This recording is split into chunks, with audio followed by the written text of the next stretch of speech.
உபத்திரவ கால கிறிஸ்தவர்கள், உபத்திரவ நேரத்தில் கிறிஸ்தவர்கள் எப்படி நடந்து கொண்டார்கள்?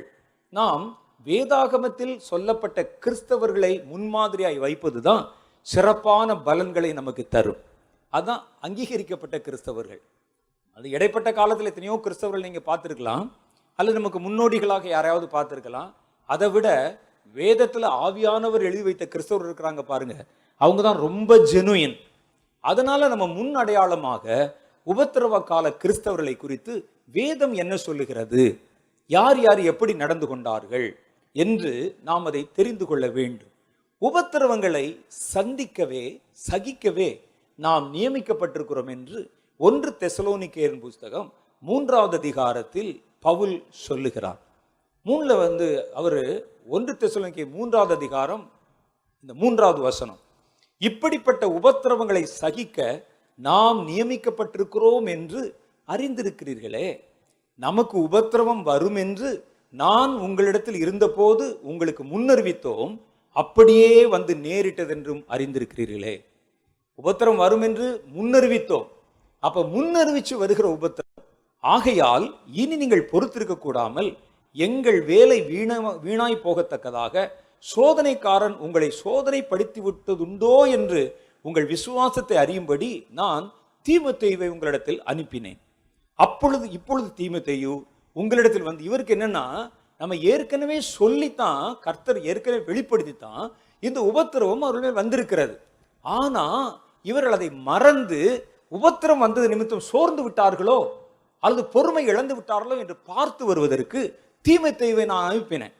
தீமோத்தேயு உங்க இடத்துல வந்து உங்கள் விசுவாசத்தையும் அன்பையும் குறித்தும் நீங்கள் எப்போதும் எங்களை பட்சமா நினைத்து கொண்டு, நாங்கள் உங்களை காண வாஞ்சியாய் இருக்கிறதை போல நீங்களும் என்னை காண வாஞ்சியாய் இருக்கிறீர்கள் என்பதை குறித்தும் எங்களுக்கு நற்செய்தி சொன்னதுனாலே, சகோதரரே, எங்களுக்கு நேரிட்ட எல்லா இக்கட்டிலும் உபத்திரவத்திலும் உங்கள் விசுவாசத்திலே உங்களை குறித்து ஆறுதல் அடைந்திருக்கிறோம். அப்பா அப்படின்னு இருந்தது எங்களுக்கு. நீங்க யாரும் சோர்ந்து போகல, தளர்ந்து போகல, விசுவாசத்துல உறுதியாகத்தான் நின்று கொண்டிருக்கிறீர்கள். ஆண்டவர் ஏற்கனவே அறிவிச்சோம். இதை மறந்து உபத்திரவம் அதிகமாய் வந்ததுனாலே தெசலோனிக்கேய பட்டணத்தை சேர்ந்தவர்கள் விசுவாசத்தை விட்டு விலகி விட்டார்களோ என்று பார்த்து வருவதற்கு ஆள் அனுப்பினேன். அவன் சொல்றான், இல்ல, அவங்க அப்படியே தான் அந்த விசுவாசத்திலும் அன்பிலும் உறுதியாக நிற்கிறார்கள் என்று சொன்ன போது, அப்பா எங்களுக்கு உபத்திரவம் இந்த நேரத்தில் கூட அந்த செய்தியை கேட்ட உடனே நாங்கள் ஆறுதல் அடைந்திருக்கிறோம் என்று பவுல் சொல்லுகிறார். உபத்திரவத்தை கர்த்தர் ஏன் அனுமதித்தார் என்று நமக்கு தெரியும்.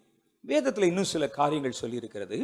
2 தெசலோனிக்கேயர் 1வது அதிகாரம் 5, 6 ஆகிய வசனங்கள். எதற்கு கர்த்தர் உபத்திரவத்தை அனுமதித்திருக்கிறார் அப்படின்னா, 2 தெசலோனிக்கேயர் 1வது அதிகாரம் 5, 6, நீங்கள் தேவனுடைய ராஜ்யத்து நிமித்தம் பாடு அனுபவிக்கிறவர்களா இருக்க அந்த ராஜ்யத்துக்கு நீங்கள் பாத்திரர் என்று எண்ணப்படும்படிக்கு நீங்கள் தேவன் நியாயமான தீர்ப்பு செய்கிறார் என்பதற்கு அதுவே அத்தாட்சியா இருக்கிறது. உங்களை உபத்திரவப்படுகிறவர்களுக்கு உபத்திரவத்தையும், ஆண்டவர் எதுக்காக உங்க மேல உபத்திரவத்தை அனுமதிக்கிறான்னா, உங்களை உபத்திரவப்படுத்துகிறவர்களுக்கு உபத்திரவத்தையும், உபத்திரவப்படுகிற உங்களுக்கு எங்களோட கூட இளைப்பாறுதலையும் பிரதிபலனாய் கொடுப்பது தேவனுக்கு நீதியா இருக்கிறது.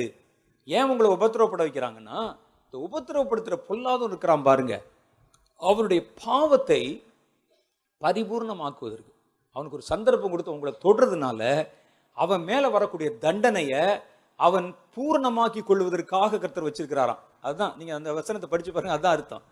இந்த உபத்திரவப்படுகிறவன் கொஞ்சமா சின்ன சின்ன பிக் பாக்கெட்டு, பிளேடு போடுறது, அறுப்பு போடுறது இப்படி இருக்கிறான்ல, இவனை கொண்டு வந்து ஒரு ஆளை கொலை செய்ய வச்சுட்டோம்னா மரண தண்டனை வித்து விடலாம்.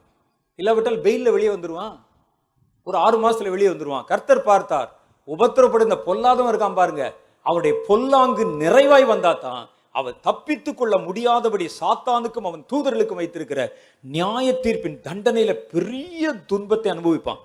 அதனால அவருடைய பாவம் பரிபூரணமாகுவதற்கும் உங்களுக்கு பரலோகத்திலே கனமும் மகிமை உண்டாவதற்கும் ஒரே கல்லுல 2 மாங்காய் அடிப்பதற்கு கர்த்தர் உபத்திரவத்தை அனுமதிக்கிறார். அதான் அந்த வசனத்தின் அர்த்தம்.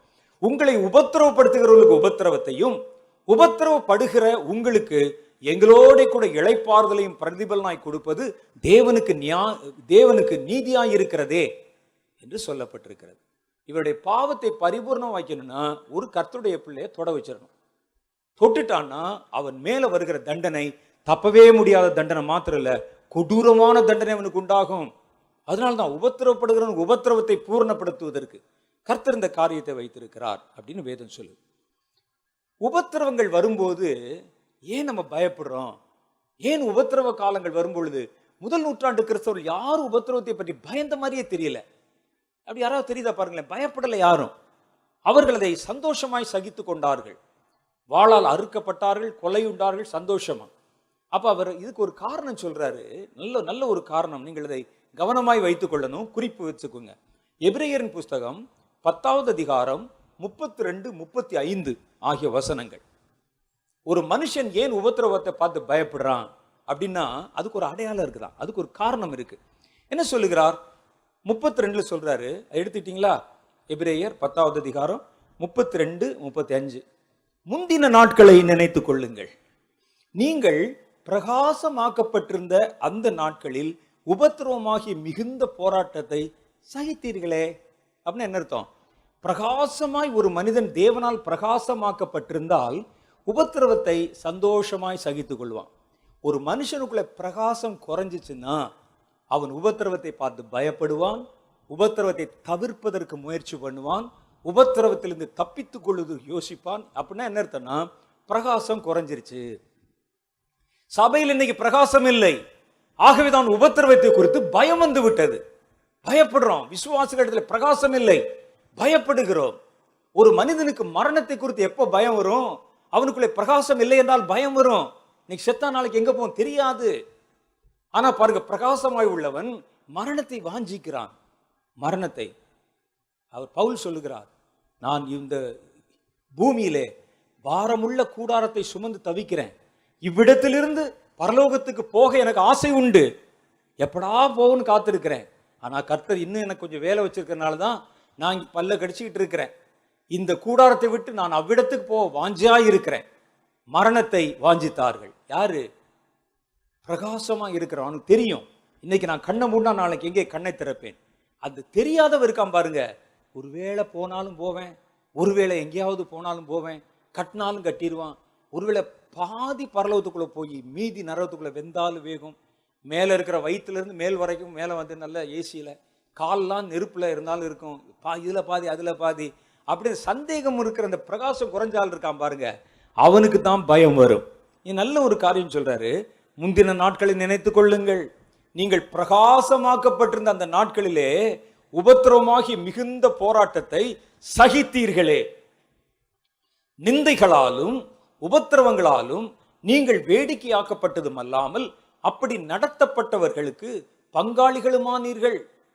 நான் கட்டப்பட்டிருக்கையில் நீங்கள் என்னை குறித்து பரிதபித்ததுமன்றி பூலோகத்தில் அதிக மேன்மையும் நிலையுள்ளதுமான சுதந்திரம் உங்களுக்கு உண்டென்று அறிந்து உங்கள் ஆஸ்திகளை சந்தோஷமாய் கொள்ளையிட கொடுத்தீர்கள்.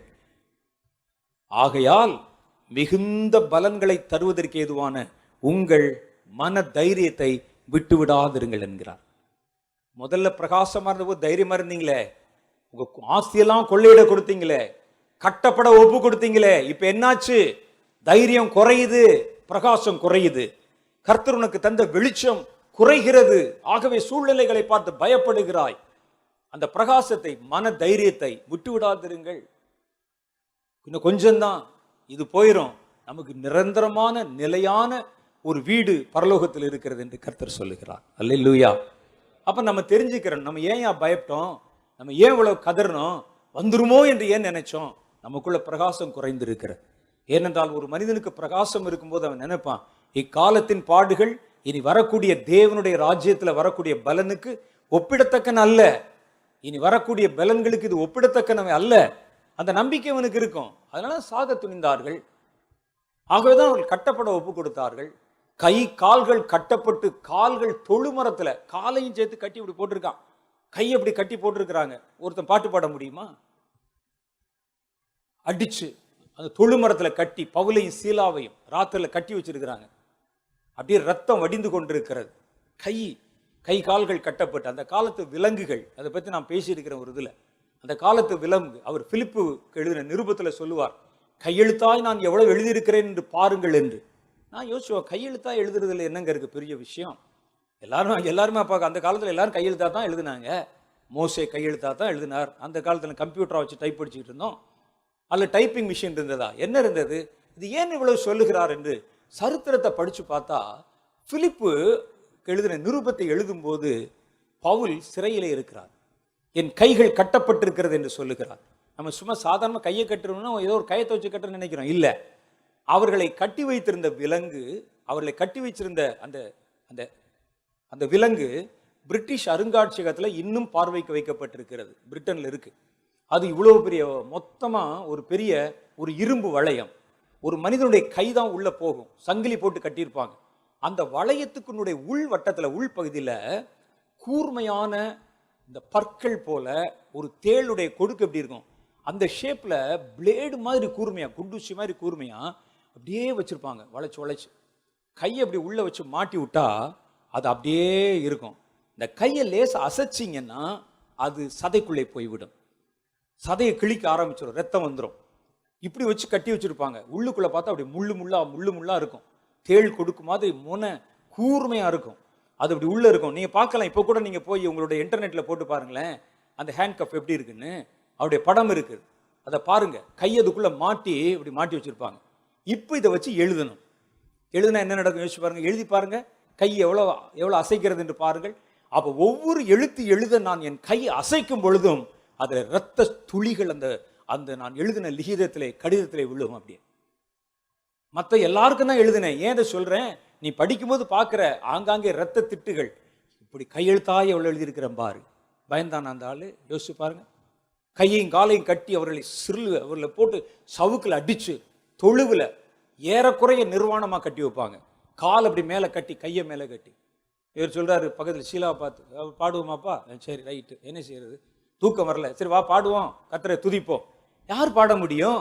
ஏனென்றால் அவர்கள் பிரகாசத்தின் மேல் பிரகாசம் அடைந்திருந்தார்கள். அவனுக்கு பயம் இல்லை, சரீரத்தை குறித்து கவலை இல்லை, இது என்ன நடக்கும் என்று அச்சம் இல்லை. தூக்கில போட்டுவானா, வாளில அளவில்லை. உடனே இன்னைக்கு ராத்திரி ஆட்சியை மாற்றும் என்று சொல்லி அவன் கதறவில்லை. கர்த்தரை துதித்து பாடினார்கள். அதான் மன தைரியம், பிரகாசம்.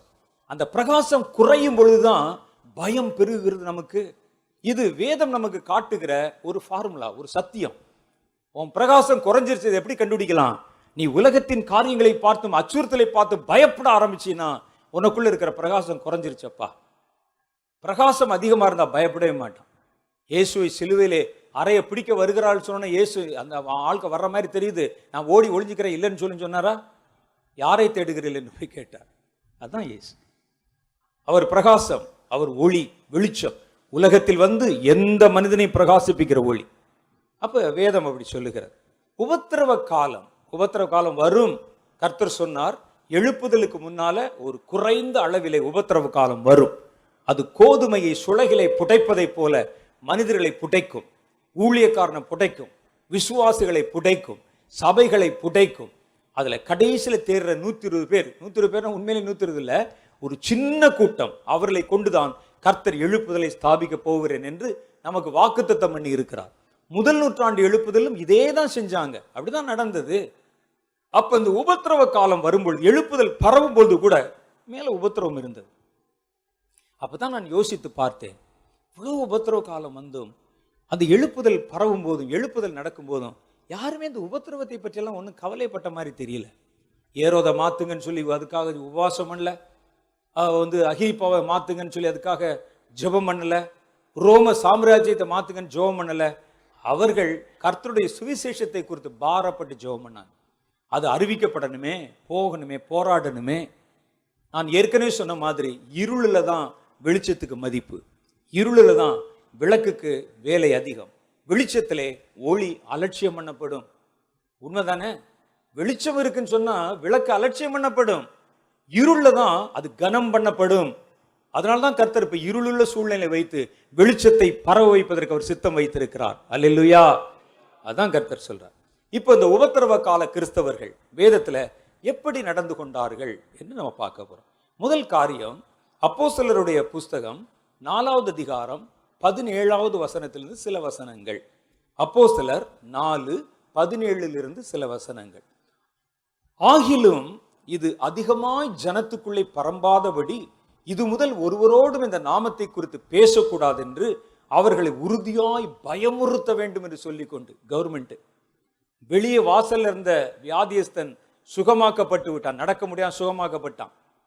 இது உள்ள போகுது. அவங்க பேசுறாங்க, எப்படி அதை சொல்றது? இந்த ஆளுக்கு அற்புதம் பண்ணிட்டானே எல்லா ஜனங்களுக்கு முன்னால. அப்போஸ்தலர்கள் அதை நம்ம இல்லைன்னு சொல்ல முடியாதே. ஆனா ஒண்ணு செய்வோம், இந்த ஊழியக்காரர்களை பிடித்து உள்ளே கொண்டு மிரட்டி, அற்புதம் நடந்தது உண்மைதான், ஆனா இனிமே இந்த நாமத்தை குறித்து, இயேசு என்கிற நாமத்தை குறித்து வெளி யார்ட்டையும் சொல்லக்கூடாது, அற்புதத்தை பற்றி பேசக்கூடாது என்று பயமுறுத்த வேண்டும் என்றான்.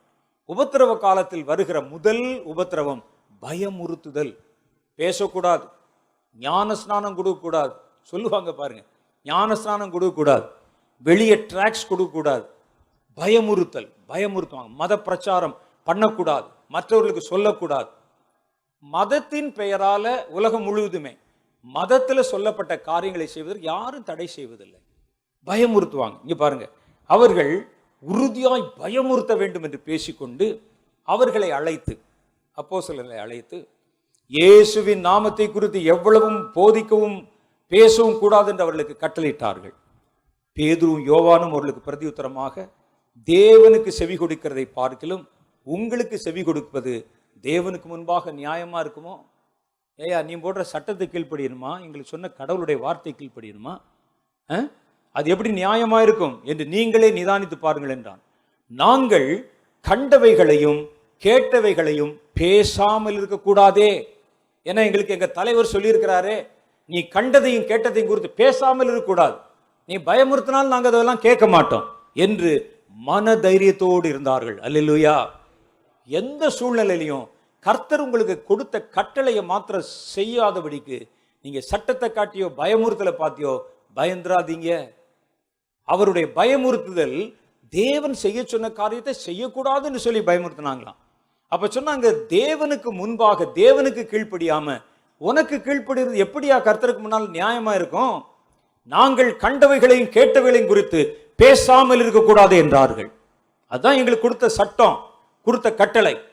ஆகவே மன தைரியத்தோடு கர்த்தருக்கு என்று சாட்சியாக எவ்விடத்திலும் இருங்கள். அவருடைய பயமுறுத்தல்களை கவனியாமல் அதற்கு பயப்படாமலும் இருங்கள். சட்டத்துக்கு கீழ்ப்படிவோம், நியாயமான சட்டத்துக்கு கீழ்ப்படிவோம். இயேசுக்கும் நமக்கு இடையில எது வந்தாலும் நம்ம கேட்க மாட்டோம். அல்லேலூயா. எவன் சொன்னாலும், நாளைக்கு நாங்களே ஒருவேளை சட்டத்துக்கு கீழ்ப்படிங்கள் என்று எழுதியிருக்கிறதே, மேலான அதிகாரங்களுக்கு கீழ்ப்படிங்கள் என்று எழுதியிருக்கிறதுனா கர்த்தருக்குள் தான் கீழ்ப்படியணும். பிள்ளைகளுக்கு சொல்லி தரும்போது என்ன சொன்னா, பிள்ளைகளே உங்கள் பெற்றோருக்கு கர்த்தருக்குள் கீழ்ப்படியுங்கள். பிள்ளைகளை பெற்றோருக்கு எல்லாத்துலையும் கீழ்ப்படிய சொல்ல. பெற்றோர் ஒருவேளை தகப்பனார் குடிகாரனா இருப்பான், அவன் போய் ஒரு குவார்டர் வாங்கிட்டு வாடான்னு மகன் அனுப்புவான். அப்போ உடனே இந்த வசனத்தை வைத்துக்கொண்டு பெற்றோர்கள் பிள்ளை கீழ்ப்படியும், ஊற்றி கொடுறான்னு சொல்லுவான். நம்ம குலத்தொழில் பிக் பாக்கெட் அடிக்கிறதாண்டா, ஆக உனக்கு நான் சின்ன வயசுல உனக்கு சொல்லித்தரேன், பிளேட் எடுத்துட்டு போய் பாக்கெட்டில் போய் அடிச்சுட்டு வான்னு ஒரு பெற்றோர் சொல்றாங்க. இருக்கலாம்ல, பெற்றோர்ல தீமையான பெற்றோர்கள் இருக்கலாம்ல. அதனால அவன் சொல்றான், பெற்றோர்களுடைய வார்த்தைக்கு பிள்ளைகள் எல்லாவற்றிலும் அல்ல, கர்த்தருக்குள் கீழ்ப்படியுங்கள்.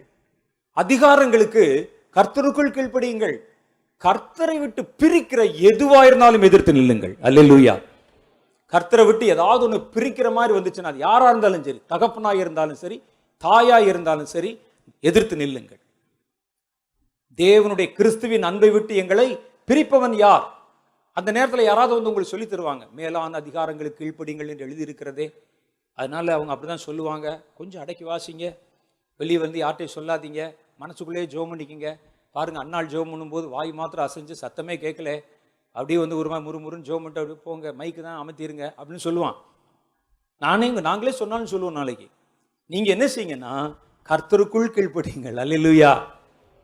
அதான் வசனம் சொல்லு. அவங்க கூட்டு மிரட்டினாங்க, பயமுறுத்தினாங்க, பேசக்கூடாது, கட்டளையிட்டாங்க. கர்த்தர் எங்களுக்கு சொன்ன வார்த்தை ஞானஸ்நானம் கொடுக்கக்கூடாது.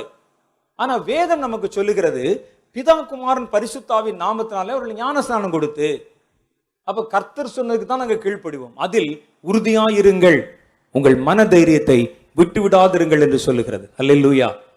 அதுல போய் வசனம் பேசிக்கிட்டு இருக்காதீங்க. எதிர்க்க வேண்டியது எதிர்க்கணும், கீழ்ப்படிய வேண்டியதுக்கு தான் கீழ்ப்படியணும். இயேசுவை விட வேற கீழ்ப்படிவதற்கு வேற ஒன்றும் நமக்கு இல்லை. அல்லேலூயா. நாசியிலே சுவாசம் உள்ள மனிதனை நம்புவதை விட்டு விடுங்கள், எண்ணப்படுவதற்கு அவன் ஏமாத்திரம் என்று வேதம் சொல்லுகிறது. அடுத்து இரண்டாவது காரியம் பாருங்க, அந்த உபத்திரவ கால கிறிஸ்தவர்கள் பயமுறுத்தலை கண்டு பயப்படவில்லை. கர்த்தருடைய காரியத்தை கடமை நிறைவேற்ற கூடாது என்று சட்டங்கள் ஏற்றினாலும் அவர்கள் பயப்படவில்லை. தானியேல் அப்படித்தான் செய்தார். வேற எந்த தேவனையும் ஆராதிக்கூடாதுன்னு சொன்ன போது இவர் வழக்கப்படியே மேலே போய் ஜன்னலை திறந்து வச்சு ஜெபம் பண்றாரு. அப்ப கீழே இருந்து பாக்குறாங்க, என்னடா சத்தம் போடுறான் அவன், வேற எந்த தேவர்களையும் ஆராதிக்கூடாதுன்னு சொன்ன போது தானியேல் தன்னுடைய வழக்கத்தின்படியே என்று எழுதியிருக்கிறார். தன் வழக்கத்தை யாருக்காக மாற்றிக்கொள்ளவில்லை. ஏன் நீங்க மாத்தணும்? வசனத்துல சொன்னா கீழ்ப்படிங்க, வசனத்துக்கு கீழ்ப்படிங்கள், தேவனுக்கு கீழ்ப்படிதலே உத்தமம் என்று கர்த்தருடைய வேதம். பயமுறுத்தலை பார்த்து பயப்படாதீங்க. இரண்டாவது காரியம், அப்போஸ்தலர் 8வது அதிகாரம் 1-4 வசனங்கள். 1வது வசனம் சொல்லுது, அவனை கொலை செய்வதற்கு சவுலும் சம்மதித்திருந்தான். ஸ்தேவான கல்லெறிந்து கொலை பண்றாங்க. இப்ப ஒரு தங்களோடு கூட ஊழியம் செய்த ஒரு மனிதன் கல்லெறிந்து கொல்லப்பட்டதை பார்த்த போது கூட இருந்தவங்க இயேசுவ சிலுவையில் இருந்த போது ஓடினாங்களே, ஆனா இப்ப யாரும் ஓடல. அவர்கள் அங்கதான் உறுதியா நின்றார்கள். சவுலும் அவன் சாவதற்கு சம்மதித்திருந்தான். அக்காலத்திலே எருசலேமில் உள்ள சபைக்கு மிகுந்த துன்பம் உண்டாயிற்று. மிகுந்த துன்பம், சபைக்கு துன்பம் உண்டாயிற்று. அப்போஸ்தலர் தவிர, அப்போஸ்தலர்கள் அந்த 10-11 பேர் தவிர, 12 பேர் தவிர மற்ற யாவரும் யூதேயா சமரியா தேசங்களில் சிதறப்பட்டு போனாங்க. எல்லாரையும் துரத்திட்டாங்க. சபைக்கு யாரும் வரக்கூடாது, ஆராதனைக்கு யாரும் வரக்கூடாதுன்னு சொல்லி சிதறப்பட்டு போனாங்க. தேவ பக்தி உள்ள மனுஷர் மாத்திரம் எல்லாம் ஓடிட்டாங்க. கொஞ்சம் பேர் மாத்திரம் போய் நின்று ஸ்தேவானை எடுத்து அடக்கம் பண்ணி அவனுக்காக மிகவும் துக்கம் கொண்டாடினார்கள்.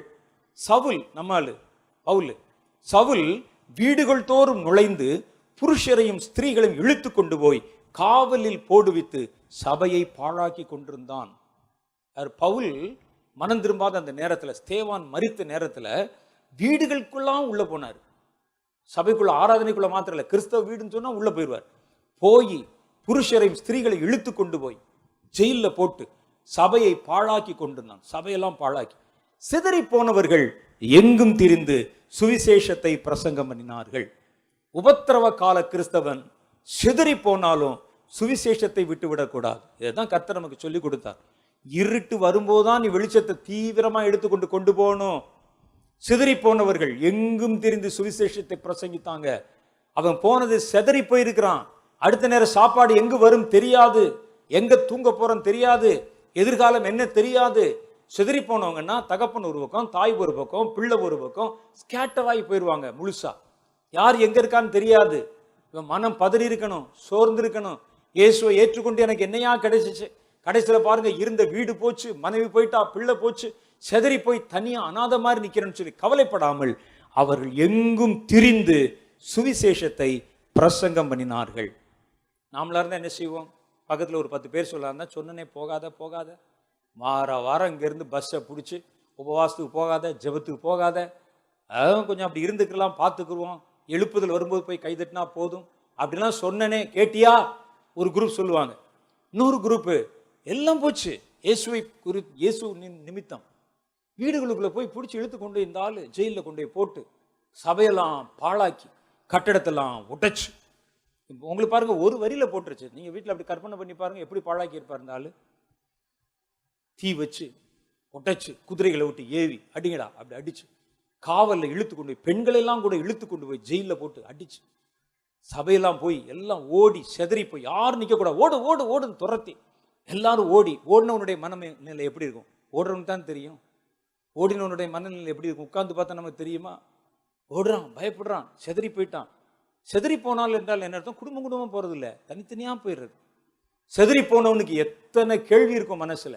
ஆனால் அவர் அதெல்லாம் பற்றி யோசிக்காமல் செதறி போனவர்கள் எங்கும் திரிந்து சுவிசேஷத்தை பிரசங்கித்தார்கள்.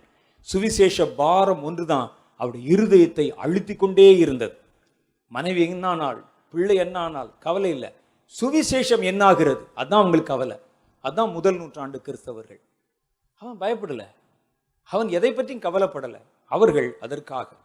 மூன்றாவது காரியம், அந்த உபத்திரவ கால கிறிஸ்தவன் செய்ய வேண்டியது ஊக்கமாய் ஜெபம் பண்ணினார்கள். ஏரோது ராஜா சபையிலே சிலரை துன்பப்படுத்தி யோவானுடைய சகோதரனாகிய யாக்கோபை பட்டயத்தினால் கொலை செய்தார். அது யூதருக்கும் பிரியமாயிருக்கிறது என்று கண்டு இந்த பேதுருவையும் பிடிக்க தொடர்ந்து புளிப்பில்லாத அப்ப பண்டிகை நாளாக இருந்த சமயத்தில் அவனை பிடித்து சிறைச்சாலையில் வைத்து பஸ்கா பண்டிகைக்கு பிறகு ஜனங்களுக்கு முன்பாக அவனை வெளியே கொண்டு வரலாம் என்று எண்ணி அவனை காக்கும்படி வகுப்புக்கு 4 போர்ச்சகராக ஏற்படுத்தின பின்பு 4 வகுப்புகளின் வசமாக ஒப்பு கொடுத்தான். அப்படியே பேதுரு சிறைச்சாலையில் காக்கப்பட்டிருக்கையில் சபையார் தேவனை நோக்கி ஊக்கத்தோடு ஜெபம் பண்ணினார்கள்.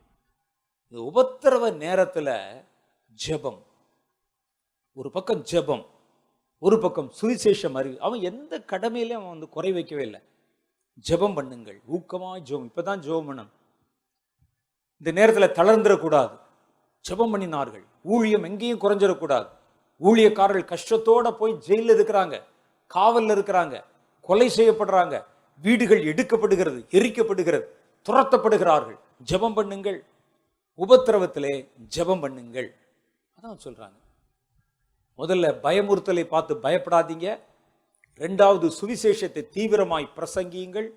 3வது ஜெபத்திலே உறுதியாய் தரித்திருங்கள், உபத்திரவ கால கிறிஸ்தவன். 4வது காரியம், உபத்திரவத்திலே தேவனுடைய பிள்ளைகளுடனே உடன்படுங்கள்.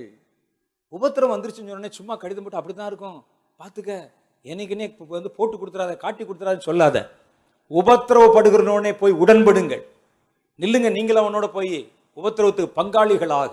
வேதம் சொல்லு, பிலிப்பியர் 4வது அதிகாரம் 14வது வசனத்திலே பவுல் சொல்லுகிற வார்த்தையை கேளுங்கள். ஆகிலும் நீங்கள் என் உபத்திரவத்திலே என்னோடு உடன்பட்டது நலமாயிருக்கிறது என்றார். உபத்திரவம் வரும்போது தானே செதறி போவாங்க, உபத்திரவம் வரும்போது தானே ஓடி போவாங்க, உபத்திரவப்படுகிறவனை தனியாய் விட்டு விட்டு விலகி விடுவார்கள். இது உலக பண்பு. இயேசு உபத்திரவப்பட்ட போது எல்லாம் விலகிட்டாங்க. ஆனா இங்கே சொல்லுகிறார், நீங்கள் கிறிஸ்துவின் ஆவியில் நிறைந்து உபத்திரவத்தை சகித்ததுனால நான் உபத்திரவப்பட்ட போது என் கூட நீங்களும் நின்று உடன்பட்டீர்கள். சபைக்கு ஒரு உபத்திரம் வந்த போது உடன்பட்டீர்கள். நான் சமீபத்தில் ஒரு வீடியோ பார்த்தேன். ஒரு சர்ச்சுக்குள்ள கொஞ்சம் ஆட்கள் உள்ள நுழைகிறாங்க. ஒரு 5-6 பேர் உள்ள நுழைஞ்சு எல்லாரும் எந்திரி எந்திரி எந்திரி அப்படிங்கிறாங்க. பாஸ்டர் நின்று பேசி கொண்டிருக்கிறார். விசுவாசிகள் பைபிள் எடுத்துக்கொண்டு அவன் பாட்டு வெளியே போயிட்டான். முடிச்சுட்டு நாளைக்கு இருந்தால் சொல்லி விடுங்க பாஸ்டர், ஆராதனை நாளைக்கு இருந்தால் சொல்லுங்க, ஒருவேளை இதை மாற்றி சாயந்தரம் வச்சா சொல்லுங்க, அப்போ வர்றோம். அப்படி போயிட்டே இருக்கிறாங்க அவங்க பாட்டுக்கு. இது சொல்றாங்க, உபத்திரவப்படும் போது உபத்திரவப்படுகிறவனை உடன்படுங்கள், நீங்கள் நில்லுங்க. உபத்திரவத்துக்கு பங்காளிகளா இவர் சொல்லுகிறார், நீங்கள் என் உபத்திரவத்திலே என்னோடு உடன்பட்டது நலமாயிருக்கிறது, சேர்ந்து நில்லுங்க என்று சொல்லுகிறார். 5வது காரியம் சொல்லுகிறது, பரிசுத்த ஆவியிலே சந்தோஷமா இருந்தார்கள். மூஞ்சி தொங்க போட்டுட்டு போச்சுங்க, சபையெல்லாம் எரிச்சிட்டாங்க, காணிக்கப்படியே தூக்கிட்டு போயிட்டாங்க, வச்சிருந்ததெல்லாம் பாயெல்லாம் கிழிச்சு போட்டாங்க.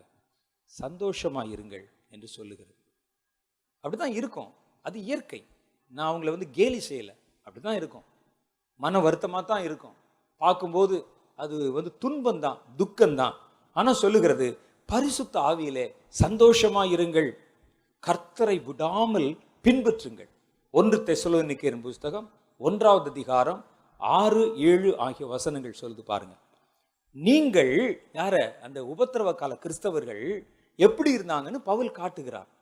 நீங்கள் மிகுந்த உபத்திரவத்திலே பரிசுத்த ஆவியின் சந்தோஷத்தோட திருவசனத்தை ஏற்றுக்கொண்டு எங்களையும் கர்த்தரையும் பின்பற்றுகிறவர்களாகி இவ்விதமாய் மக்கோதேனியாவிலும் அகாயாவிலும் உள்ள விசுவாசிகள் யாவருக்கும் மாதிரிகளாயிருந்தீர்கள். உபத்திரவ கால கிறிஸ்தவன் என்ன செய்யனா, சும்மா இல்ல, மிகுந்த உபத்திரவம். பவுல் காலத்துல எல்லாமே உபத்திரவம் தான். பவுலே இதை மிகுந்த உபத்திரவம் என்று சொன்னால் அவருடைய உபத்திரவம் எவ்வளவு பெருசா இருந்திருக்கும் யோசிச்சு பாருங்க.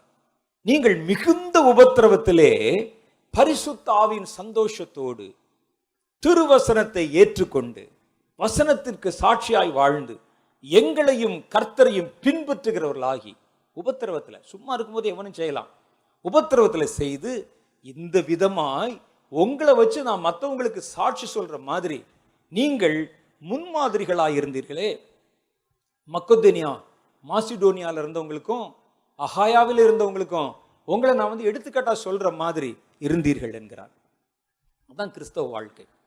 அவர்கள் பரிசுத்த ஆவியிலே நிறைந்து சந்தோஷத்தில் இருந்தாங்க. இப்ப இருக்கிற மாதிரி இல்லை. இப்ப நீங்க சும்மா வந்து ஆடிட்டு சந்தோஷமா இருக்கு, நாங்கள் சந்தோஷமா இருக்கு, அது இல்லை.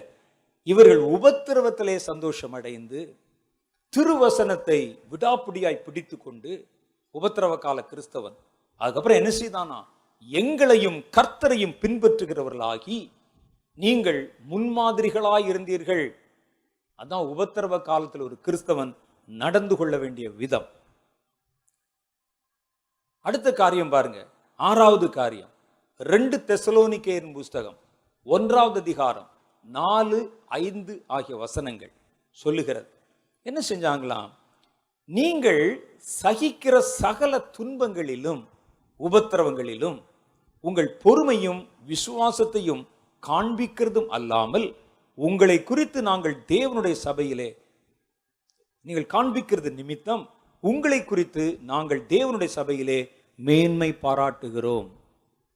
தேவனுடைய சபையில் எதை பத்தி மேன்மை பாராட்டினாங்களாம், இவர்கள் உபத்திரவப்பட்டு அதுல தங்கள் பொறுமையும் விசுவாசத்தையும் இழந்து விடாதபடி. இப்போ அப்படியே கட் பண்ணி இங்க வாங்க, இப்போ ஒருவரை சபையிலே யாரை நம்ம வந்து மேன்மை பாராட்டுகிறோம், வாங்க சிஸ்டர் அப்படின்னு.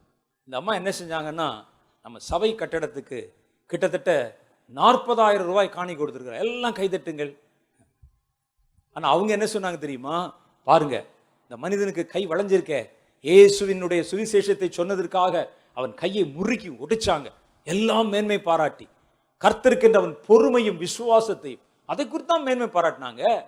இப்ப நம்ம கொடுக்கிற காணிக்கை பற்றியும் ஒரு மனிதனுடைய வாழ்க்கையை பற்றி தான் நம்ம மேன்மை பாராட்டுறோம். அவங்க சொல்றாங்க, அவர்கள் உபத்திரவத்துல, மிகுந்த உபத்திரவத்துல எவ்வளவு பொறுமையா இதை சகித்து கொண்டார்கள். கிறிஸ்துவின் நிமித்தம் வருகிற பாடுகளை குறித்து முறுமுறுக்கவில்லை. அவர்கள் தங்கள் விசுவாசத்தை இழந்து விடவும் இல்லை.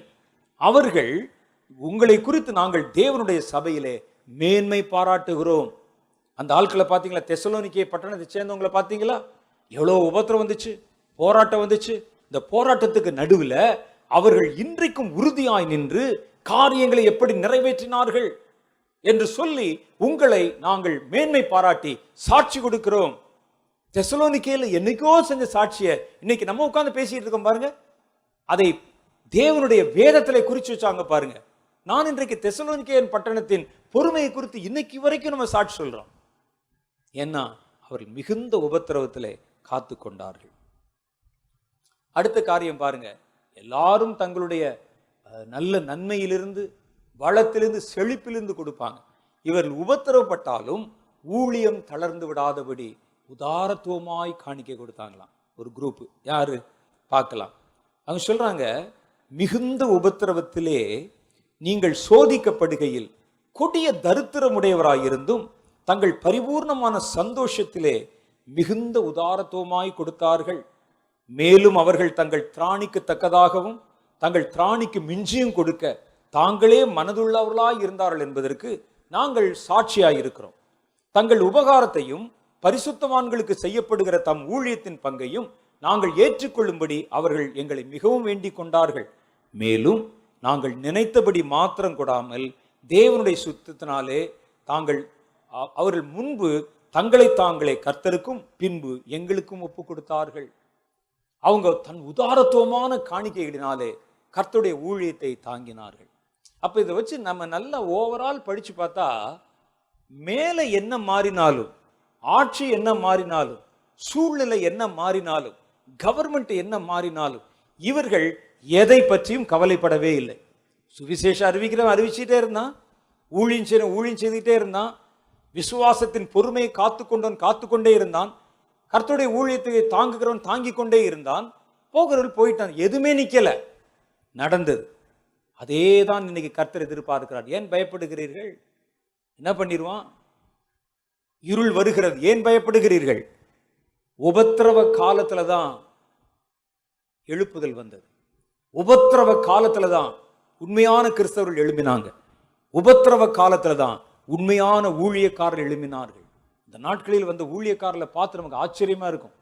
பவுல் தன் கைகளில் ஊழியத்தை எடுத்துக்கொண்டு எருசலேமுக்கு போய் எருசலேமில் விசாரிக்கப்பட்டு அவரை உயிர் போகிற அளவுக்கு அடிச்சு எருசலேம் வாசலை தூக்கி வெளியே போட்டு காலையில கொஞ்சம் மூச்சு விடுவதற்கு அவருக்கு பெலன் கிடைச்ச உடனே மறுபடியும் அதே இடத்துல போய் விட்ட இடத்துல இருந்து பிரசங்கம் பண்ணி, அப்படிப்பட்ட ஊழியக்காரன்லாம் இன்னைக்கு உங்களால பார்க்க முடியாது. ஆனா இனிமே பார்ப்பீங்க, உபத்திரவ காலத்திலே உண்மையான ஊழியர் எழும்புவாங்க. இந்த போலித்தனமா நாடகம் போடுற ஊழியக்காரர் இருக்கான் பாருங்க, எல்லாம் காணாம போயிடுவாங்க. ஏன்னா இவர்கள் சம்பாதனை செய்வதற்கு வந்தவர்கள், இவர்கள் சாட்சி கொடுக்க வந்தவர்கள் அல்ல. இவர்கள் இந்த இடத்துல வந்து நமக்கு நல்ல ஒரு செழிப்பு கிடைப்பது என்பதற்காக வந்தவங்க. இவர்கள் இதை நம்ம பாராட்டினா நமக்கு நல்ல செழிப்பு உண்டாகும், வாழ்க்கை நல்ல வளமாய் மாறும் என்ற நம்பிக்கையிலே வந்தவங்க, பக்கவாட்டில் வந்தவங்க. அவர்கள்தான் இன்றைக்கு ஊழியத்தை நிரப்பி கொண்டிருக்கிறார்கள். நான் ஒரு ஊழியக்காரர் எழுதினேன், அவர் ஆராய்ச்சி குறிப்பு ஒன்று நான் பார்த்தேன். அவர் சொல்றார், சமீப நாட்கள்ல, சமீப காலத்துல ஆப்பிரிக்க தேசத்துல இருந்து எழுப்புதல் மாதிரி நிறைய ஊழியக்காரர்கள் புறப்பட ஆரம்பிச்சிருக்கிறாங்க. திடீர்னு வருவான், நம்ம வச்சிருக்க தண்ணி பாட்டில் திராட்சை ரசமாச்சுமா, பாக்கெட்ல பணம் வருதுமா, பேங்க்ல வந்து அக்கௌண்ட் ஆரம்பிக்கப்படுதுமா. நான் இதை பற்றி பேசிக் கொண்டிருக்கும் போது ஒரு நண்பர் சொன்னார். அவர் சொன்னாரு, ஒரு குறிப்பிட்ட சபையில பேங்க்ல வந்து பணம் வந்ததுன்னு சொல்லி ஒரு SMS காட்டினாங்கல்ல, அவ்வளவுதானே தெரியும் உங்களுக்கு, நீங்க அதை பற்றி பிரசங்கம் பண்ணி இருக்கிறீங்க அப்படின்னு. ஆனா எனக்கு தெரியும் ஒரு உண்மை, அந்த பேங்க்கு, அது அவர் காட்டின SMS வந்த மாதிரி காமிச்ச பேங்க்கு, அது மூடப்பட்டு 3 வருஷம் ஆச்சு. அப்படி ஒரு பேங்கே கிடையாதுங்க. நீங்க பார்த்தா பிரசங்கத்தை சொல்லி அந்த பேங்க்காரனுக்கு தெரியுமா? பேங்கே கிடையாது, அப்ப எவனுக்கு தெரியும்? அப்ப ஃபேக்கு. அப்ப ஜனங்களை ஏமாற்றுவது இப்படி எல்லாம் நடக்கிறது ஆப்பிரிக்காவில். இன்னைக்கு எல்லாம் உள்ள வந்து எல்லா இடத்துலயும் ஒரு கூட்டம் இருக்கிறது, ஒரு கூட்டம். அப்ப தேவனுடைய ஊழியக்காரர்கள், நான் போன கூட்டம் சென்னையிலே கூட்டம் நடந்து கொண்டிருந்தது. நான் சுகவீனம் அடைந்திருக்கிறேன் அப்படின்னு கேள்விப்பட்டதுனால நம்ம நடத்தின கூட்டத்துக்கு திடீர்னு சொல்லி ஜாலியாபுரம் பிரதர் வந்துட்டாங்க. வந்து ரொம்ப நேரம் எங்கள் கூட இருந்து 1 மணி நேரம் பாடல் பாடி என்னை விசாரித்து அந்த இரவு தன்னுடைய வீட்டுக்கு அழைத்து கொண்டு போய் ரொம்ப நேரம் பேசிகிட்டு இருந்தோம். அவர் பேசும்போது ஒரு காரியம் சொன்னார். நான் பண்ண பிரசங்கத்தை கேட்டுட்டு அவர் சொன்னார், ஆமா பிரதர், இப்படி தான் நடக்குது. நான் ஒரு சர்ச்சு, ஒரு பெரிய சர்ச்சு, அந்த சர்ச்சில் ஒர்ஷிப் பண்ணுறதுக்கு கூட்டு போனாங்களாம் இவரை. அவர் சொன்னது வெரி பேட். என்னை கூட்டு போனாங்க. கூட்டு போனோடனே 3 நாள் கூட்டம், நல்ல பெரிய சர்ச்சு, ஆயிரக்கணக்கான பேர் உட்கார்ற ஒரு சர்ச்சு, பேர் சொல்ல விரும்பலைன்னா. அந்த சர்ச்சில் வந்து என்னை பாட கூட்டு போனாங்க. பாடும்போது ஒரு நாள், முதல் நாள் பாடிட்டேன். அன்னைக்கு ராத்திரி நானும் அந்த போதகர் அவருடைய குடும்பத்தார் எல்லாம் சாப்பிட்டுட்டு இருக்கும்போது அவர் வந்து ஒரு காரியம் சொன்னார். பிரதர் ஜாலி ஆபிரகாம், உங்கள் பாட்டு ரொம்ப நல்லா இருக்குது, உங்கள் குரல் ரொம்ப நல்லா இருக்கு. ஆனால் ஒரு விஷயம் மிஸ் ஆகுது. என்ன அப்படின்னு கேட்டால், வல்லமை வெளிப்படவில்லை உங்கள் ஒர்ஷிப்பில். நீங்கள் அப்படி பாடும்போது அப்படி கை நீட்டினா ஆளுக்கு கீழே விழணும், பொத்துன்னு விழுகணும், அப்போ தான் நல்லா இருக்கும். அப்படி இருந்தால் தான் நல்லா இருக்கும். உடனே ஒரு சொன்ன, நான் அதுக்கு என்னங்க பண்ணுறது? சில ஆளுக்க பார்த்தீங்கன்னா உள்ளே போய் இறங்கி பிடிச்சி தள்ளி அவனை கீழே பண்ணி காலை கொடுத்து கீழே வந்து கவுத்தி போட்டு, ஏன்னா தன் விழுந்து விட்டோம் என்று சொன்னால் தான் இவர் தங்களுக்கு பெருமை, அப்படியே சுற்றி பார்த்து எல்லாம் நடக்குது. நான் என்ன செய்யறது? எனக்கு அந்த வரம் கிடையாது. எனக்கு பாட்டு பாட தெரியும், ஒர்ஷிப் நடத்த தெரியும், அவ்வளோதான். வேற ஜனங்கள் விழுது தெரியாது அப்படின்னு சொன்னோன்னே இந்த பாஸ்டர் சொன்னாராம், இல்லை நம்ம ஜனங்கள் வந்து அதை தான் எதிர்பார்ப்பாங்க. நீங்கள் ஒன்றும் இல்லை, கையை மாத்திரம் நீட்டுங்க, யார் யார் விழணுங்கிறத நான் பார்த்துக்கிறேன் அப்படின்னா. நான் எதையும் கூட்டி குறை சொல்லலை, ஏன்னா அடுத்த முறை அவரை நீங்கள் எங்க பார்த்தா கேளுங்க. கையை நீட்டுங்க, விழுறதுக்கு ஆள் வச்சிருக்கோம் அப்படின்னு. அதுக்கப்புறம் விசாரித்து பார்த்தால், அவர் சொன்ன ஒரு காரியம் விசாரித்து பார்த்தா, கூட்டம் முடிஞ்ச உடனே சாட்சி சொன்னவர்களுக்கு பணம் கொடுப்பாங்களாம். விழுந்தவங்க, பல்ட்டி அடித்தவன், அபிஷேகம் நிறைஞ்சவனுக்கு ஒரு 50லேருந்து 100 பேர் இருப்பாங்களாம். அவங்களுக்கு எல்லாம் பணம் கொடுத்து வீட்டுக்கு அனுப்புவாங்களாம். எங்கே போகிறது? நான் பார்க்கல, அவர் சொன்னது. அவர் யாரையுமே குறை சொல்ல மாட்டாங்க. அவர் சொன்னார், நான் பார்த்து எனக்கு ரொம்ப ஒரு மாதிரி வேதனையாகிவிட்டு, யாரைத்தான் நம்புறதுன்னு தெரியல பிரதர் அப்படின்னா. அப்போ இதுக்குன்னே கீழே விழுறதுக்கு ஆள் வந்து அங்கே வந்து உருண்டு விழு. நான் எதுக்குன்னே சொல்லியிருப்பேன். ஆப்பிரிக்காவில் ஒரு சர்ச்சில் ஒரு பாஸ்டர், அவர் பார்த்தா ஆள் ரொம்ப நல்ல நிறைய ஜனங்கள் கூட்டம் வருது. அவர் வந்து அப்படி கூட்டம் நடத்தி கொண்டிருக்கிறார், அபிஷேகத்தை நிறைஞ்சு. திடீர்னு ஒரு வாலிபன், அந்த வாலிபன் ஆள் குச்சியாக இருக்கிறான், முடியெல்லாம் அப்படி வச்சிருக்கிறான், கண்ணெல்லாம் பயங்கரமாக இருக்கு, நாக்கை துருத்தி கொண்டு அங்கேருந்து ஓடி வருகிறான். நான் யார் தெரியுமா? லூசிஃபர் உள்ளே இருக்கிறேன். ஏன்னா லூசிஃபர் வந்து பொதுவாக ஆட்களோட நேரடியாக சண்டை போட வரமாட்டார். நான் வந்து மேட்டிமைக்கு ராஜா இல்லை, பிசாசு. நம்ம சும்மா சாதாரண சபையை கெடுக்கிற எல்லாம் குட்டி சின்னது அது அப்படின்னு சொல்லி இந்த மாதிரி ஏவல் பிசாசுகள் தான் வரும். ஆனால் பெரிய ஆள், இயேசு மாதிரி ஆளை சந்திக்கிறதுக்கு தான் அவன் இறங்கி வருவான் நேரடியாக. வனாந்திரத்தில் சோதனை உண்டாக்க சோதனைக்காரன் வந்த மாதிரி. மற்ற ஆட்களுக்கெல்லாம் வரமாட்டான். நீ போனால் போதும், நீ போய் அவனுக்கு சும்மா அப்படியே பணத்தை ஆட்டினா ஓடியாந்துருவான். இதுக்கு எதுக்கடா நான் வரணும் சிங்காசனத்தை விட்டு நீ போய் வேற ஏதாவது இப்படி ஒரு பாட்டில் ஆட்டினா ஓடி வந்துடுவான் அப்படின்னு சொல்லி அவன் வந்து இறங்கி வர மாட்டான். ஆனால் இந்த குறிப்பிட்ட அதே சொல்லுது, நான் சாதாரணமாக யார் இடத்துல இறங்கி வர மாட்டேன், நீ தேவனுடைய உன்னதமான ஊழியக்காரன் என்பதால் நானே உன்னை நேரடியாக வந்தேன். பல முறை நான் என் கூட இருக்கிற பல தூதர் பிசாசுகளை அனுப்புனேன், அவைகள் யாரும் உன்னை நெருங்க முடியல, அதனால் நானே வந்திருக்கிறேன். நான் யார் தெரியுமா? நான் பழைய பாம்பு, சர்ப்பம், அந்தி கிறிஸ்து, லூசிஃபர், வானத்திலிருந்து விழுந்தவன் அப்படின்னு சொல்லி நாக்க துருத்துறான், உடம்ப வில்லா வளைக்கிறான். ஜிம்னாஸ்டிக்ல எப்படி விழுவாங்க அது மாதிரி திடீர்னு அப்படி தாண்டி விழுகிறான். அப்படி பக்கத்தில் பாஸ்டர் பக்கத்தில் வந்து அவர் பாஸ்டர் அப்படி பார்க்குறார், உன்னை யார் என்று எனக்கு தெரியும். இவர் தான் தெரியுமே, உன்னை யார் என்று எனக்கு தெரியும், போ அப்படின்னு அப்படி கை நீட்டுறார். நீட்டினோன்னு அவர் என்னால் நெருங்க முடியவில்லையே, எரிகிறதே அப்படின்னு சொல்லி கீழே விழுறான். விழுந்து அப்படி உருள்றான். இவர் பக்கத்தில் அப்படியே போறார், வராத வராத, எனக்கு அந்த நெருப்பு தாங்க முடியவில்லை அப்படின்னு சொல்லி அப்படி பின்னால போறான். பின்னால போய் உருள்றான், கட்ட கட்ட கட்ட கட்டன்னு உருள்றான். அப்படியே வந்து மீன் மாதிரி துள்ளுறான். துள்ளி அப்படி அப்படி உருண்டு போகும்போது நான் பார்த்தது உண்மையிலேயே, எதையும் கூட்டி குறைச்சி பேசல. அப்படி உருண்டு போகும்போது அவன் பாக்கெட்ல இருக்க செல்போன் அடிக்குது, பெல்லு. அப்படி உருண்டு போனவன் டக்குன்னு போன் எடுத்து, ஒரு அரை மணி நேரத்தில் வந்துடுறேன் அப்படின்னு சொல்லி உள்ள போட்டு மறுபடியும் நான் எங்க விட்டேன் அப்படின்னு மறுபடியும் நாக்க துருத்துறான். நான் அப்பதான் யோசிச்சேன், பிசாசாவே இருந்தாலும் மனைவி போன் அடிச்சா அது அதை விட பெருசு போல இருக்கு. ஏன்னா இல்லாட்ட பிசாசை கூட சமாளிச்சிடலாம். அப்புறம் வீட்டுக்கு போனா, ஏன்டா நான் போன் அடிச்சுக்கிட்டே இருக்கேன் எடுக்கல, கஞ்சி ஊத்த மாட்டாளே. அதனால நடிச்சா கூட, நடிக்கிற நேரத்தில் கூட இவனுக்கு மனைவி மேல ஒரு பயம். அப்படி உருண்டு விழுந்து எந்திரிச்சு டக்குன்னு போன்ல பேசி, ஒரு அரை மணி நேரம் இருந்தா வந்துடுறேன், காசை வாங்கிட்டு வந்துடுறேன்னு சொல்லி உள்ள போட்டு உருள்றான். இப்பதான் எல்லாரும் போட்டோ எடுக்கிறாங்கல்ல, அதை ஒரு ஆள் வீடியோ எடுத்து அதை அப்லோட் பண்ணி நான் பார்த்தேன். அந்த வீடியோ நானே பார்த்தது இது. அப்படி விழுந்து அவர் உள்ளே போறார். இதுதான் நடக்குது. அப்ப இதெல்லாம் அந்த ஆப்பிரிக்காவில் சில ஆட்கள் வந்து தண்ணியை திராட்சசமாக்குறது, பேங்க்ல அக்கௌண்ட்டை தூக்குறது, வந்து உடம்பை வந்து ஒபிசிட்டியை குறைக்கிறது, இப்படி வந்து நிறைய அவங்க கோமாளித்தனங்கள் பண்ணி கொண்டிருக்கிறார்கள். இயேசு அற்புதம் செய்பவர், அதுல நம்ம சந்தேகம் இல்லை. ஆனா பெர்ஃபார்மன்ஸ் பண்றவர் இல்லை. பெர்ஃபார்மன்ஸ் என்ன தெரியுமா? ஷோ காட்டுறது. ஷோ காட்டுறது இல்லை இயேசு உண்மையான அற்புதம் செய்கிறவர். அல்லேலூயா. இவன் பண்றல ஷோ. வாங்க இது என்ன முதல்ல குடிச்சு பாருங்க, ஆமா தண்ணி, இப்ப குடிச்சு பாருங்க அப்படின்னு சொல்லி அப்படி கையை காட்டுவார். 2000 ரூபா திராட்சை ரசம் அப்படிமாங்க. முடிஞ்ச உடனே இதை காமிச்சு, அப்ப அவர் தன்னுடைய புஸ்தகத்தில் எழுதியிருக்கிறார், ஆப்பிரிக்க தேசத்துல மந்திரவாதிகள் அதிகம்.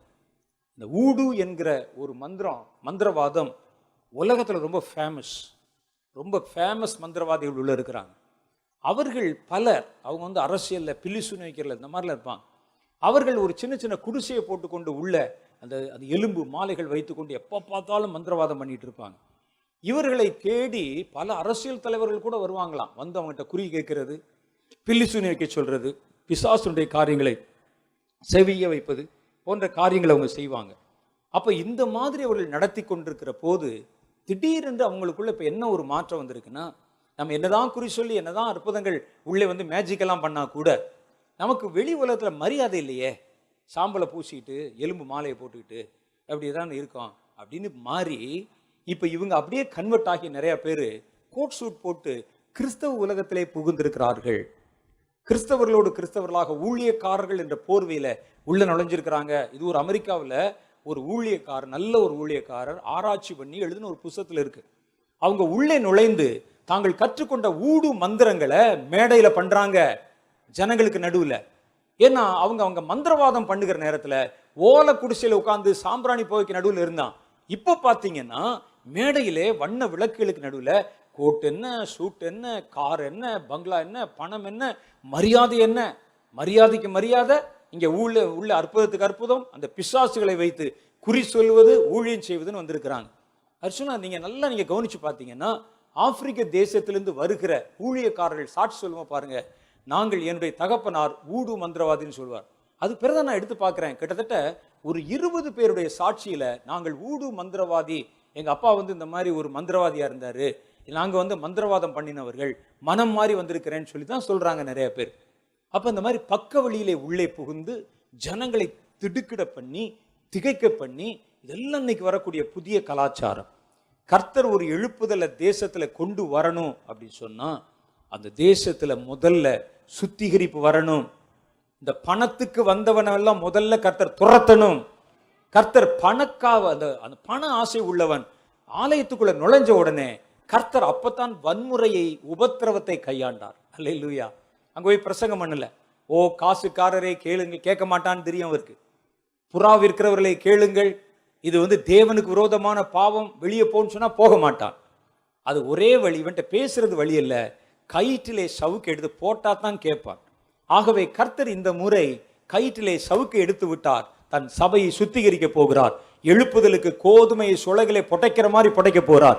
கர்த்தர் எழுப்புதல் பாத்திரங்களை தனியாய் வேறு பிரிக்க போகிறார். ஆகவே உபத்திரவத்தை குறித்து மேன்மை பாராட்டுகிறோம், உபத்திரவத்தை வரவேற்கிறோம், உபத்திரவத்திலே சந்தோஷமாய் இருக்கிறோம்.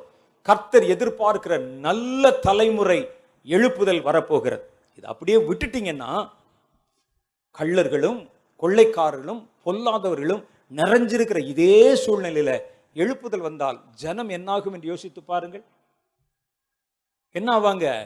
வரக்கூடிய ஜனங்கள் இயேசு தெய்வம் இல்லைன்னு சொல்ற ஒரு கூட்டத்தில் போய் உட்கார்ந்துருப்பான்.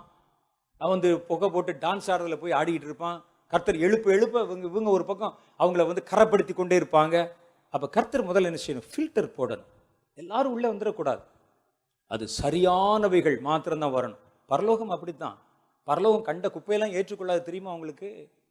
வசனம் சொல்லுது, ஒருவன் செய்த ஊழியம், ஒருவன் கல்லினாலும் புல்லினாலும் மரத்தினாலும் தன்னுடைய கை வேலைப்பாடுகளை செய்கிறான். அவைகளை நாளானது பரிசோதிக்கும், அக்னியானது அதை பரிசோதிக்கும். ஒருவன் கட்டினது நிலைத்தால் அவன் பலனை பெறுவான். நம்ம நினைக்கிறோம் நம்ம செய்யற எல்லா ஊழியத்துக்கும் கர்த்தர் உடனே கூட்டு பொன்னாடை போத்தி சால்வை போத்தி பரலோகத்துக்கு போன்னு சொல்லுவாருன்னு இல்லை. அவனவன் செய்த ஊழியம் எல்லாம் கொண்டு வந்து டேபிள் வைப்பாங்க. என்ன ஊழியம் செஞ்சான் எல்லாம் வைப்பாங்க நியாய தீர்ப்புல. அப்ப கர்த்தருடைய நெருப்பு, கர்த்தருடைய அபிஷேக அக்னி அது அப்படி உள்ள போகுமா. ஒருவன் கட்டினது பாருங்க, எதில் கட்டியிருக்கான்? ஒருவன் புல்லுல, ஒருவன் மரக்கட்டையில, கல்லுல. இப்ப நெருப்பு அந்த புல்லு மேல பட்டுச்சுன்னா என்ன? உஷ்ணு எரிஞ்சு போயிடும். ஒருவன் கட்டினது எல்லாம் அது அப்படியே உள்ள அடிச்சுட்டு போன பிறகு எது மிச்சமா நிலைக்குதோ அதுக்கு தான் பலன் கொடுப்பார். பரலோகம் குப்பை தொட்டி அல்ல. நீங்க செய்யறதெல்லாம் ஏற்றுக்கொள்ளுமா? யார் சொன்னது? பரலோகம் ஃபில்டர் பண்ணிடும். கர்த்தர் பரலோகத்துல வர்றவங்களை ஃபில்டர் பண்றதுக்கு தான் பரலோகத்துக்கு போகிற வாசல் இடுக்கமும் வழி நெருக்கமுமானது என்று சொன்னார். ஏன் ஆண்டவரே கொஞ்சம் திறந்து வச்சா நாங்கெல்லாம் வந்துருவோமே, கொஞ்சம் அகலமாக்கினால் வந்துருவோமே, நீ வரக்கூடாதுன்னு தானே அப்படி வச்சிருக்கிறேன் நான், நீ எல்லாம் வந்துடக்கூடாது, ஓடி வந்துடக்கூடாது அப்படின்னு உள்ள நுழையணும்னா நீங்கள் ஊசியின் காதிலே ஒட்டகம் நுழைவது மாதிரி நெருக்கி நெருக்கி நெருக்கி நெருக்கி உடம்பெல்லாம் இரத்த விளாராகி உன்னை அப்படி தன்னை தாழ்த்தி உரசி ரத்த சிந்தி அப்புறம் தான் உள்ள போகணும். சும்மா உள்ள போனா எல்லாரும் வந்துருவானே, கார் எடுத்துக்கொண்டு உள்ளே வந்துருவானே, லாரியை விட்டுருவானே உள்ள. ஆகவே கர்த்தர் பரலோகத்துக்கு போற வாசலை இடுக்கமாய் வைத்தார். ஏன் இங்கே திறந்த வாசலை வைக்கவில்லை? திறந்த வாசல் கண்டதும் உள்ள வந்துடும். திறந்திருக்கிற வீட்டில் வருமா வராதா? அதனாலதான் அதே மாதிரி தான் எழுப்புதல கர்த்தர் கொண்டு வருவதற்கு முன்னால அந்த பழைய திறந்த கேட்டை எடுத்துட்டு ஒரு புதிய கதவை வைக்க போகிறார். இப்போ இந்த கதவு இடுக்கமானது, வழி நெருக்கமானது. இதுல ஒருவன் நுழைகிறவனா இருந்தா அவன் தன்னை வெறுத்து தன் சிலுவை எடுத்து கர்த்தரை பின்பற்றுகிற நல்ல வித்து தான் உள்ளே நுழைய முடியும். அல்லேலூயா. அதனால்தான் கர்த்தர் இதை கொண்டு வர்றார். இல்லாட்டா எழுப்புதல் என்ற பேரில போர்வையில பொல்லாதவர்கள் இருக்கிற நேரத்தில் எழுப்புதல் வந்தா எல்லாம் ஒண்ணும் இல்லாம நாசமாயிரும். ஆகவே இந்த உபத்திரவ காலத்தில் கர்த்தராகிய தேவன் ஒரு புதிய காரியத்தை செய்ய அவர் நம்மை தகுதிப்படுத்துகிறார். கர்த்தர் எதை செய்தாலும் அது சரியாத்தான் இருக்கும். அல்லேலூயா. கர்த்தர் தப்பு செய்வாரா? சொல்லுங்க. ஏன் முகத்தை தொங்க போடணும்? நம்ம என் இயேசு என்ன செய்தாலும் சரியா தான் ஏன் செய்வார். அந்த விசுவாச நம்பிக்கை நமக்கு வரட்டுமே, வந்து பார்க்கட்டுமே, எதிரிகள் வெளியே வரட்டுமே. ஆண்டவர் சொல்றாரு, உபத்திரவப்படுகிறவன் உபத்திரவப்படுத்துகிறது ஏன் அப்படின்னு சொன்னா அவனுடைய தண்டனை பெருசாகிறதுக்காக.